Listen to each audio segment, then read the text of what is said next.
Please, can I have some water? I haven't had any in 3 days. My 6-year-old grandson, William, pleaded with me when I visited my son and his wife's house. Moreover, he was chained up, unable to move. I was shocked and tried to free him, but it was impossible with my strength alone. Panicking, I reached for my phone to call my son, Benjamin, but something told me it might be better not to. Maybe I should keep this a secret from Benjamin for now. So, I contacted my husband instead. But when he arrived, he immediately got furious with William, yelling, "You little rascal! Don't mess with me!" To my horror, he started scolding William, who was already weak and helpless. The truth behind this would only come to light sometime later. I'm Mia, a 60-year-old homemaker. My husband, who's the same age, and I have been married for 35 years. Our son, Benjamin, got married at 28, and that's when William was born. When William was 3, Benjamin's wife tragically passed away in an accident. Since Benjamin had work and couldn't take care of William alone, we agreed to let them live with us. My husband and I took care of William. Yet Benjamin never seemed grateful, taking it for granted instead. William's crying is so annoying. I'm busy right now, Benjamin, why don't you comfort him? What? I'm letting you take care of my son, so you deal with it. Our only child, Benjamin, was spoiled and tended to push responsibilities onto others whenever something troublesome came up. Both my husband and I noticed this and tried to encourage him to be more conscious of his role as a father. However, on his days off, Benjamin would go out alone, never spending time with William. Why don't you take William out somewhere once in a while? He just gets in the way. He's still little, it can't be helped. I'll think about it when he's big enough to keep up with me. Reluctantly, my husband and I would take William to parks and amusement parks, so he wouldn't feel lonely. But amidst the busy yet joyful days, watching William's growth was the greatest happiness for me. But watching William grow up and hearing him say, "I love you, Grandma," with a beautiful smile, made me incredibly happy. William became the joy of my life. This routine changed when William was 5. Benjamin brought home his new girlfriend, Emma, announcing, "Emma's pregnant with my child, so we're gonna get married." Surprisingly, she was already 5 months pregnant.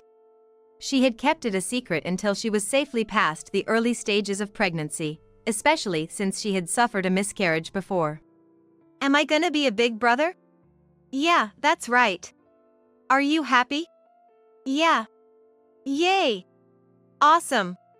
It was all so sudden, but just seeing my grandson, William, happy about having a mom made me naturally smile. So, after we get remarried, I want to live freely as a family of 4. Let us live in the house Dad's not using. Since our son, Benjamin, moved out, we've been living in an apartment, but we owned a house we used to live in. We were just about to rent it out after renovating it. If it meant Benjamin and William could be happy, my husband agreed without hesitation. I couldn't help feeling sad about living away from William, but I convinced myself that it was more important for William to have a new mom and form a family. It's only an hour's drive away, we can visit anytime we want. That's what I thought, but I started to feel that Emma's attitude changed somehow after she and Benjamin registered their marriage. When I found a blue jacket that seemed to suit William at the department store and called Emma. I want to see William's face too, may I drop by to deliver it? Huh? It's kinda troubling if you just come over to our house. Oh, are you not feeling well? Morning sickness should be almost over, right? Can I help with anything?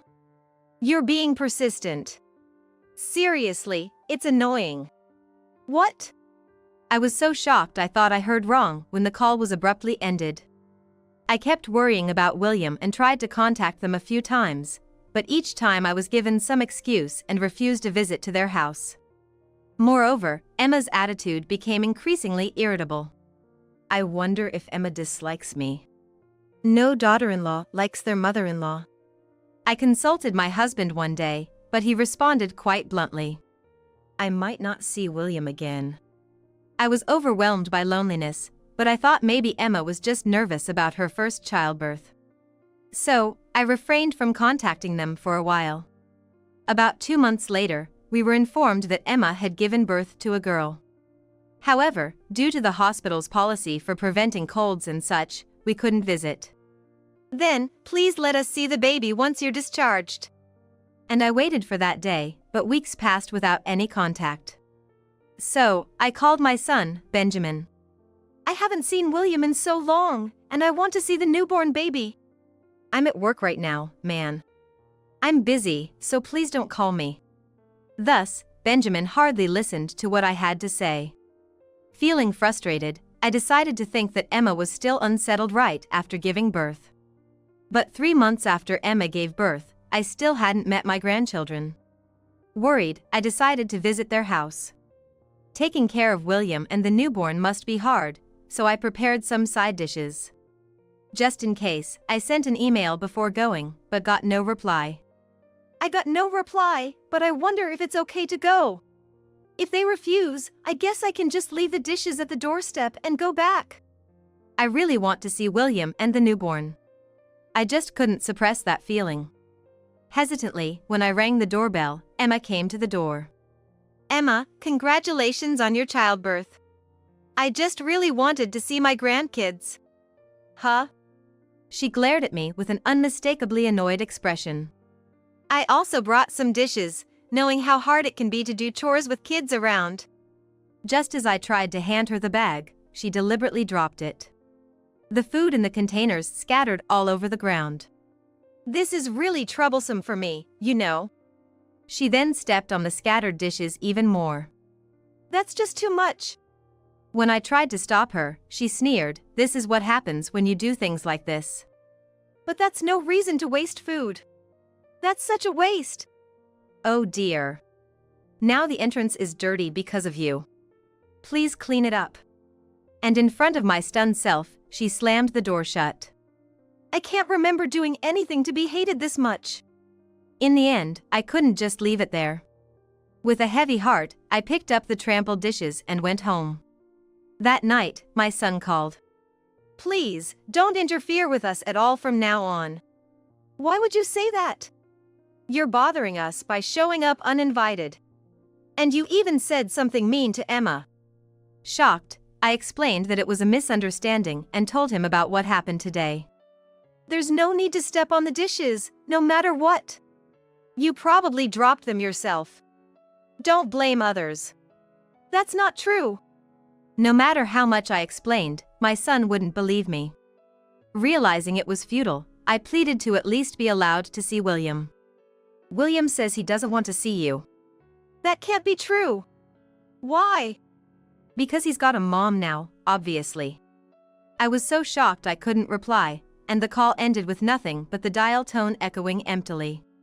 Half a year later, on William's 6th birthday, I desperately wanted to at least give him a present, so I visited my son and his wife's house alone. I might be turned away again, but I hope they'll at least accept the present. However, when I arrived at their house, there was no car in the driveway. Maybe they went out for William's birthday. Thinking it was unsafe to just leave the present at the door, I rang the bell just in case. Then, I thought I heard some noise inside. Is anyone there? As if responding to my voice, I heard a metallic sound. Something about it caught my attention, so I went around to the backyard to peek inside the house. But all the curtains were closed, and I couldn't see anything. Was it just my imagination? Then, I noticed some movement through the frosted glass near the kitchen, which had no curtains. Peeking closer, I faintly made out what seemed like someone lying on the ground. Could it be someone has collapsed? But the door was locked. At that moment, I realized I had the keys to house, which originally belonged to us, and I had kept the key on my keychain. So, I slowly unlocked the door and went inside, where I could hear a faint moaning sound. Who's there? Are you okay? Cautiously approaching the source of the sound, I found my grandson, William, collapsed in a corner of the kitchen, looking emaciated. William! What happened? Noticing my voice, William slowly opened his eyes and looked at me. Can I have some water? I haven't drunk in 3 days. His voice was weak, and his eyes were vacant as he lay there, chained and unable to move. Why has this happened?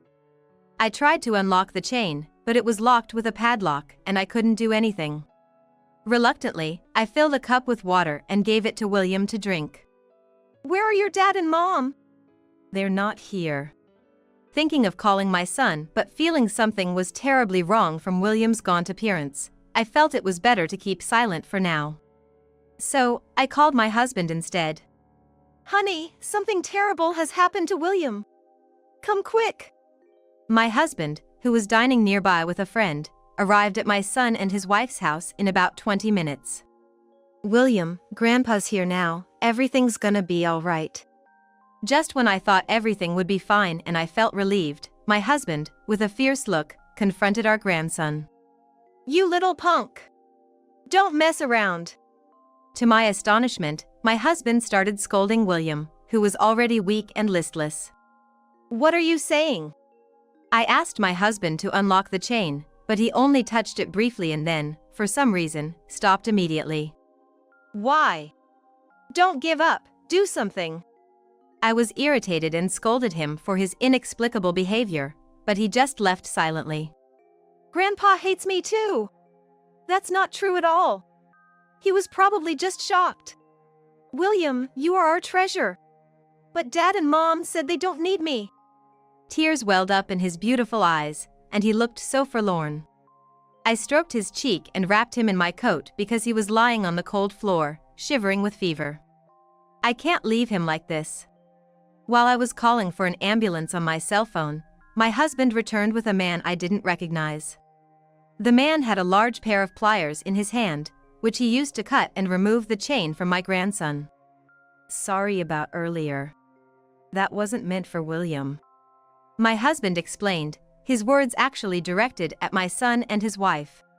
My husband, looking into William's eyes, apologized, saying he couldn't forgive them for making a young child suffer like this, and his outburst was because of that.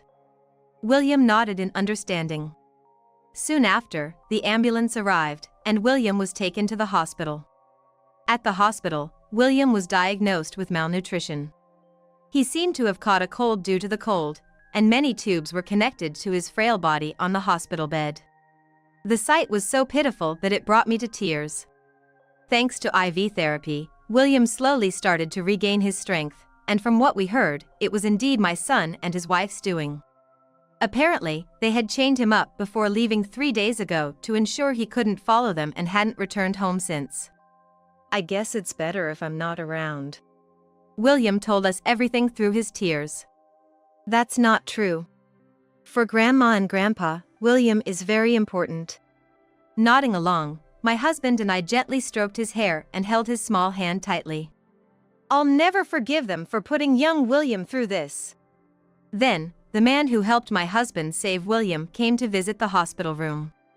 He was a friend of my husband's, offering to help us out. As we got more details from William, the full story gradually became clearer. A few days later, I called my son pretending to be unaware of anything. I bought a birthday present for William, so I'm coming over to deliver it now. Eh? That's too sudden. William's caught a cold, can we do this another time? Oh, is that so? Then I'll take care of him. Plus, I'm already at your house. I actually knew they were coming home that day because it was marked on the calendar on the wall. My son was still saying something over the phone, but I pretended not to hear and hung up. Waiting at the front door, soon after, Benjamin's car arrived, and he and his wife got out looking flustered. Where have you been if William's sick? We went to buy medicine. The house is a bit messy, so please wait here. My son and his wife said as they went inside and locked the front door. Peeking into their car, I saw 2 large suitcases. They must be lying about just going to buy medicine. Do they really think I'd believe such a lie? Quietly entering the house, I found my son and his wife frantically searching for something, Benjamin still holding a chain in his hand. Moreover, Benjamin was still holding a chain in his hand. What's that for? Pretending to know nothing, I pointed at it. Whoa! You scared me! How did you get in? We locked the door. Well, this house belongs to your father, so I had a spare key. My son was speechless at my unexpected reply, but ignoring his confusion, I took out a document from my bag and handed it to Benjamin. It was William's hospital discharge summary. William is in the hospital right now. What? I told them how I found William chained up 4 days ago and took him to the hospital. The couple made an awkward face and clicked their tongues. How could you do something so terrible? Shut up. How we treat our kid is our business. My son showed no sign of remorse, claiming William had become an inconvenience to their family of 3. He said since Emma had their child, William's presence had become bothersome, and they started to see him as a nuisance. Furthermore, they chained him up and withheld food as a punishment for misbehaving, which supposedly made him quieter. This escalated to binding him with chains whenever they felt irritated. As a result, William gradually weakened. We were hoping he'd just die while we were on our trip, so we could make up some excuse and be done with it. I couldn't help but glare at my son and his wife as they callously dismissed the situation. That's horrific. Coming into our house uninvited and meddling. Emma even yelled at me. This nuisance of a woman, we didn't want that kid anyway. What are you going to do about it? The thought that these were my son and his wife filled me with dismay and frustration. How could they treat William, the most important thing to us, like this? Annoyed, I couldn't help but snap back at them. I understand how you feel. Then let me raise William. Really? Are you serious? That's great. Yes, of course. Hearing my response, my son and Emma smirked with a distasteful joy. If you're willing to take him, we should have handed him over sooner. Their selfishness made me tremble with anger, and I had to restrain myself from slapping them right then and there. But I held back my anger. Are you really okay with adopting William? After they nodded eagerly and raised their arms in a cheer, I watched them from the corner of my eye as I opened the front door. Then, a man suddenly appeared, causing my son and his wife to look as if they'd been shot by a cannon. This man had helped cut William's chains. Who's this guy? He's a lawyer friend of your dad's. Huh? What does a lawyer want with me? Looking completely clueless, my son and his wife faced me as I calmly explained. Taking away William's freedom, not feeding him, and neglecting him can result in serious charges. The lawyer nodded vigorously, making my son's complexion change instantly. You're kidding, right? The lawyer had already heard the story directly from William and had begun preparing various things. We've taken photos as evidence and have the hospital's diagnosis. The hospital has already contacted the police. The 2 of them started to panic and exchanged glances. But there's no proof we did it. Trying to find a way out, I pulled out a voice recorder from my pocket. I forgot to mention, I've recorded our entire conversation. My son froze for a moment but still seemed unwilling to give up. Getting the police involved is no joke. It's true. And we have a baby daughter to think about. This will be trouble. Exactly. Think about the kids. It's cruel. The audacity of them trying to use their children as leverage, after what they'd done to William, made me feel nauseous. That's fine. I've already discussed everything with Emma's parents. Suspecting that my son and his wife, who had left William behind to go on a trip, hadn't taken their baby with them, I called Emma's parents and found out they had left their own child at Emma's parents' house. You're lying. Emma tried to call them, panicking as she couldn't get through. Your parents were furious. They said they're cutting ties with you, so maybe they've blocked your number. What do we do now? Suddenly, my son and his wife began to fret. Don't worry. Emma's parents have agreed to take care of your daughter. After all, you're going to be arrested. My son then looked at me, trying to appease me. What's fun about doing this to your own son? You told your own son it'd be better if he were gone. I heard it from William. Unable to come up with an excuse, my son and his wife just mumbled incoherently. William has been scarred for life. I'll never forgive you too. Suddenly, they started apologizing repeatedly like crazy. Sorry. We won't do it again. Ignoring their pleas, I began calling the police, prompting my son and his wife to make a break for it. Stop right there. You're not getting away with this nonsense. But my husband was waiting at the entrance and caught them both. Waiting here like this, Dad, that's low. Shut up, you fool! My husband's face turned red, and his cheeks trembled as he glared at my son and his wife. Even then, as they tried to escape the situation by struggling, the lawyer lent his strength and helped hold them down. That's right. We're cutting ties with you for good. Enjoy the cold inside your cell. We won't do this ever again. We'll take good care of William. Please, just let this go. The answer is no. Feel the cold and thoroughly reflect on your actions. Desperate not to be caught by the police, my son and his wife continued to plead, but there was no way I would forgive them. Subsequently, when taken to the police, the severity of my son and his wife's actions led them to face serious charges. The little savings my son and his wife had were processed by the lawyer for the children's support. Moreover, we sold the house my husband owned, where they lived, to ensure they couldn't return. Left without money or a place to return to, and cut off even by Emma's own parents. I wish them to experience the full extent of hell in their future life.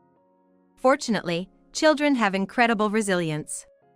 William quickly recovered and was discharged from the hospital.